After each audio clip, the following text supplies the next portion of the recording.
성도 여러분, 안녕하세요. 오늘은 목요일 아침입니다.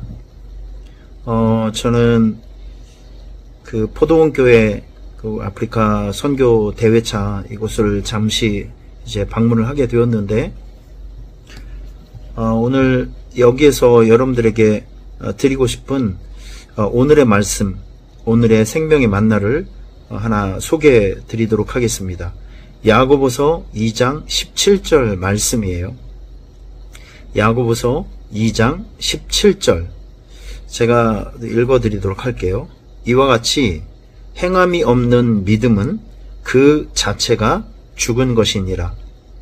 행함이 없는 믿음은 그 자체가 죽은 것이니라. 아멘. 믿음은 들음에서 난다. 그렇죠.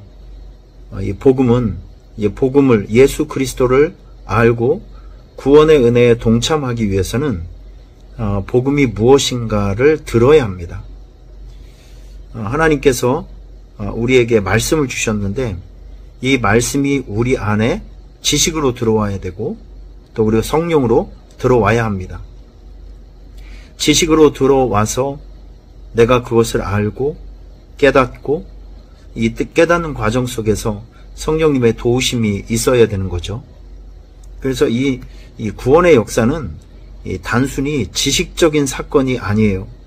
성령님께서 깨닫게 해주시고 알게 해주시고 또 그리고 믿게끔 도와주셔야 합니다.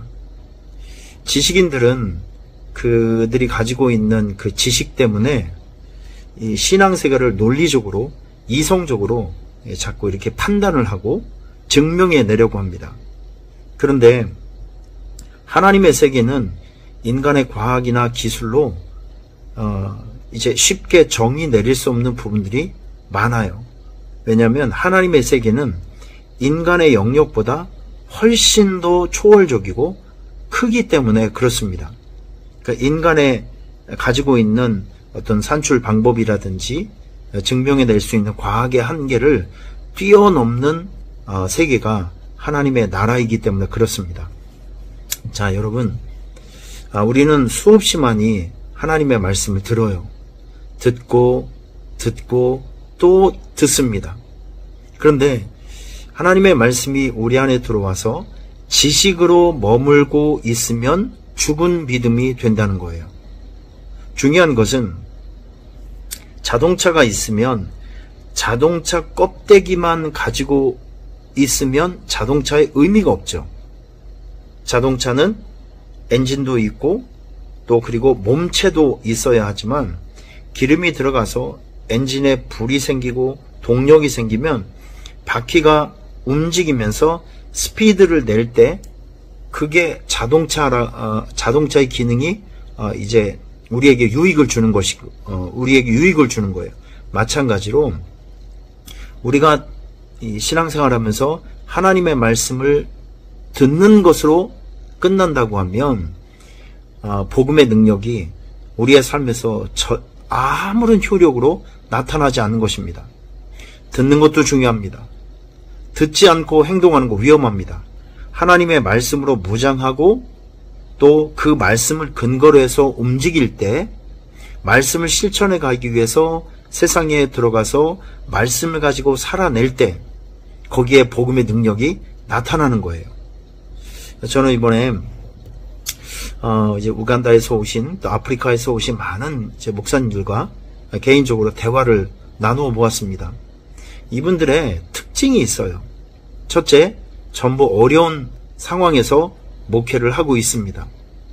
두 번째, 보통 10년, 15년, 20년 그 고난의 현장에서 하나님께서 주신 사명을 놓지 않고 어떻게 해서든지 견디고 그 안에서 목회 현장을 떠나지 않고 꾸준히 노력하고 애쓰고 견디고 그리고 본인에게 준 그 현장에서 충성을 하다 보니까 교회를 건축할 수 있는 만남도 생기고 본인의 신앙을 한계를 극복할 수 있는 어떤 돌파구도 만나게 되고 또 우리가 이 한국을 방문할 수 있는 이 엄청난 기회도 얻게 되었다는 것이죠. 우리가 신앙생활하면서 수없이 많은 말씀을 들어요. 그런데 우리의 신앙이 조금 더 발전하고 또 복음의 능력이 우리 안에서 나타나기 위해서는 들은 말씀을 현장에서 실천해 가고 행동으로 옮기는 작업들이 반드시 있어야 합니다. 저는 이 선교사로 사역을 하면서 참 많은 구체적인 이 섬김의 활동이라든지 아니면 새로운 일에 도전을 하고 또 내가 가지고 있는 것을 서로 나누고 이런 것들을 참 많이 했습니다. 그래서 한국에 돌아와서 제가 하고 있는 사역 중에 하나가, 저는 목회적으로 어떤 일을 이제 하게 되면 우리 교회에서 아주 좋은 효과가 나왔던 그런 교회 사역들이 있으면 이런 것들을 잘 정리해서 주변에 있는 우리 목사님들에게 잘 나눠줘요. 근데 저와 같은 역할을 하는 분을 저는 한 번도 못 봤어요. 저는 이게 몸에 배어 있거든요. 우리 선교지에서는 그런 것들이 굉장히 익숙한 상황이었습니다. 좋은 것이 있으면 서로 나누어서 그 교회 현장에서도 그걸 가지고 교회 유익이 되고 교회를 성장시키는 동력으로 만들게 하는 거. 그러니까 지금 내가 경험하는 것이 나만의 재산이 아니라 우리 모두의 재산이 되는 거죠. 이게 공유하고 소통하면서. 자, 이렇게 하고 있는데 주변에 있는 많은 목사님들은 제가 이렇게 하는 것을 보고 신기해하죠. 어떻게 목회를 하면서 내일도 바쁜데 이렇게 나눌 수가 있느냐. 근데 이거는 저의 신념이고 또 그리고 이렇게 공유하고 소통해야 서로가 상생할 수 있다고 저는 생각이 됩니다. 성경에 보면 서로 사랑하라, 서로 불쌍히 여기며 서로 사랑하라. 우리는 모두 약해요. 혼자서는 이길 수가 없습니다. 이 험한 세상 우리가 승리하기 위해서는 같이 공유하고 소통을 해야 되는 것이죠. 바로 이런 부분들입니다. 말씀이 내 안에 들어오면 이 말씀을 어떻게 내 삶의 현장에서 현실화시킬 수 있을까? 풀어낼 수 있을까? 내 삶에서 어떻게 그 말씀을 삶으로 증명하며 살아갈 수 있을까? 이런 걸 여러분께서 아주 깊이 고민을 하셔야 됩니다. 말씀이 지식으로 끝나게 되면 자꾸 그 지식이 남을 판단하는 또 그리고 정죄하는 그런 역할로 사용될 수밖에 없어요.